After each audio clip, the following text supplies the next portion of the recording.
ज्योतिष में योग कारकता का सिद्धांत, आज इसको एक्सप्लेन करता हूँ कि क्या होता है और कैसे काम करता है, और अलग अलग लग्नों के हिसाब से योग कारक बनते भी हैं या नहीं, ये बात भी इस सिद्धांत में सामने आती है। योग कारक का सिद्धांत, योग का मतलब है कहीं ना कहीं दो विषय वस्तुओं को जोड़ दिया गया है, क्योंकि एक से ज़्यादा विषय वस्तु होने पर ही कोई टोटल किया जा सकता है, कुछ जोड़ा जा सकता है, और उस जोड़े जाने को के फलस्वरूप जो परिणाम प्राप्त होता है उसको योग कहते हैं। अब कारक क्या है? कारक किसी भी विषय वस्तु का परिणाम प्रदान करने वाला, तो वो योग कारक का सिद्धांत कहलाता है। अब इसमें दो बातें सामने आती हैं। यदि कुछ ग्रह एक साथ जुड़ जाएं तो क्या योग कारक हो सकते हैं, या योग कारक ग्रह अलग होते हैं? तो वृत्त पारशर होराशास्त्र के अनुसार और जीवन में परिणाम देखे हैं लोगों के जन्म पत्रियों के ऊपर घटित होते हुए, उसके अंतर्गत तो ये साफ स्पष्ट रूप से दिखाई देता है कि किसी भी तरह से ग्रह एक से अधिक जुड़ जाएं तो वो योग कारक नहीं बनते, बल्कि जो वृत्त पारशर होराशास्त्र का सिद्धांत है वो पूरी तरह से योग कारकता पर सटीक उतरता है। और सिद्धांत ये है,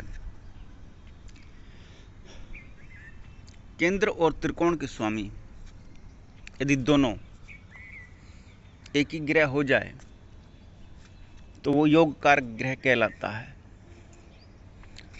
अब केंद्र और त्रिकोण अर्थात केंद्र का मतलब है पहला घर, चौथा घर, सातवां घर और 10वां घर,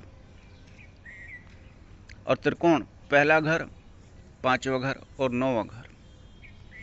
यदि इन दोनों का स्वामी कोई ग्रह एक ही ग्रह बन जाए तो योग कारक ग्रह कहलाता है। इस ग्रह की विशेषता ये होती है कि यह उच्च ग्रह के बराबर फल देता है।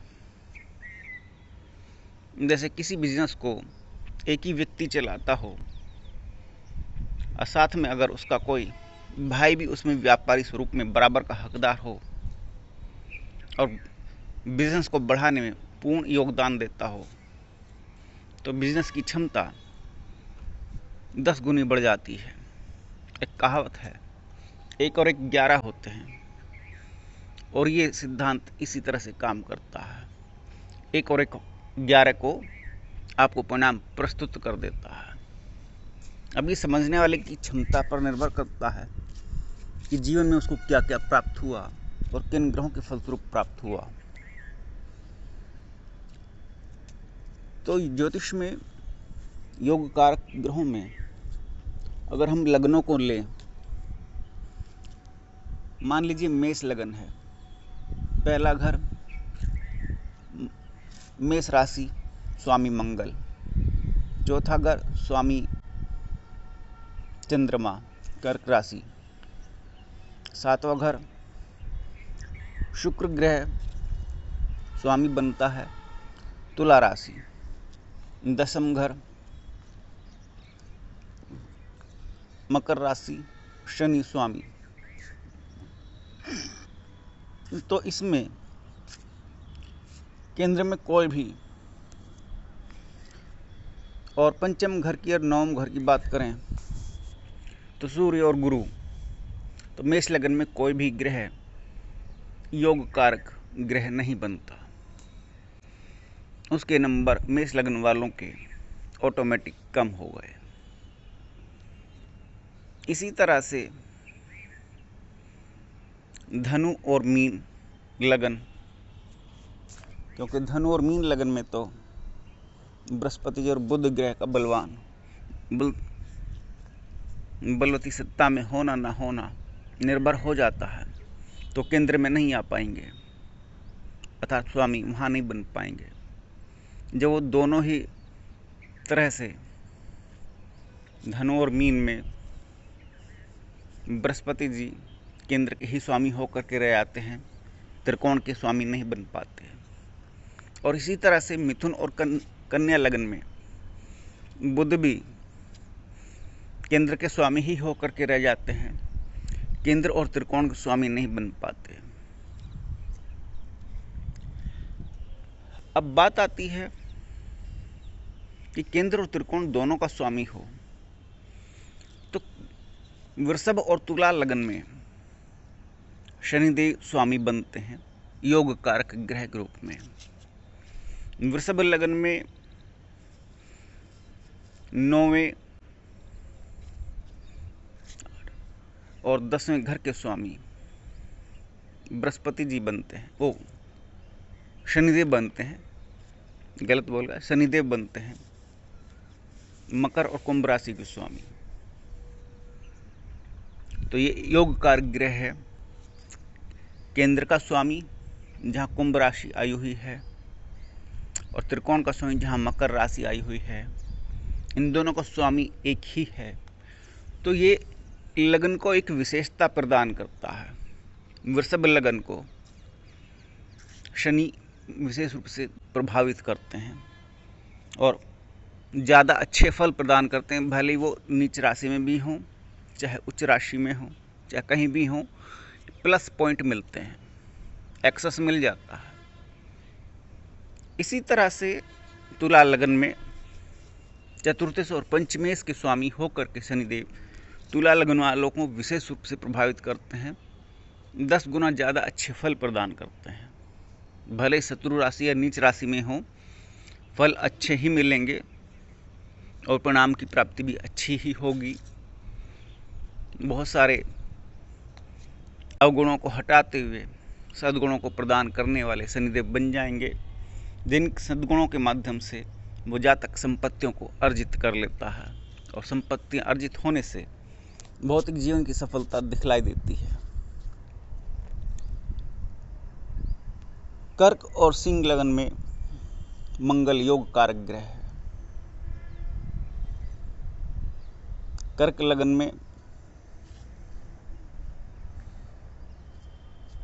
आपका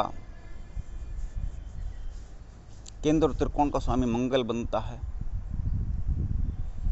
जो कि